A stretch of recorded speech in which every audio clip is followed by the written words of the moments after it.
चला आता 2-3 दिवस झालं स्वयंपाकाचा व्हिडिओ नाही काय नाही. छानपैकी बघा मस्त हिरवी काळा मसाल्याचं वाटण काढले, कांदा वगैरे खोबरं ते सगळं करून असा मस्त छान अशी सोमवार स्पेशलची असा आमटी करायची आपल्याला. कशाची तर छान शेवग्याच्या शेंगाच्या स्वच्छ धुवून चिरून घेतल्यात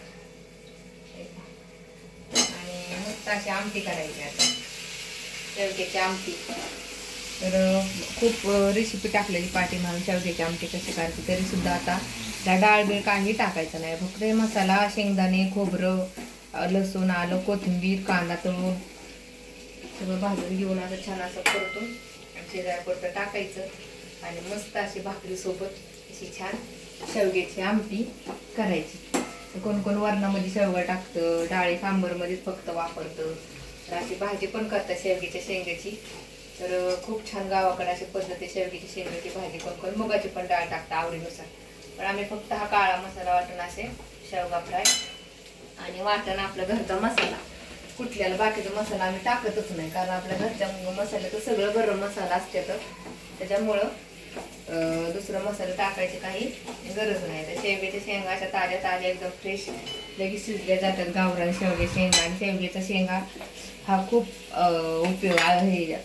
उपयुक्त म्हणजे खूप शरीराला चांगले असतात आणि खूप फायदा आहे शेवगा खाण्यापासून.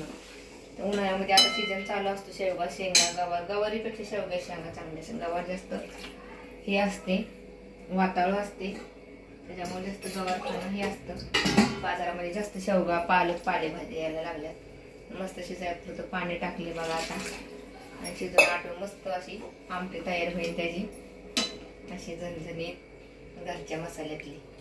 कोणाकोणाला अशी शेवग्याची आमटी आवडते त्यांनी छान काळा मसाला सगळा भाजून कांदा वगैरे सगळं तळून घ्यायचं. आपण जसं अंड्याच्या भाजीला वाटण काढतो तसं बघ त्यात शेंगदाणा घालायचं, अंड्याच्या भाजीला डाळ वगैरे असं घालतो.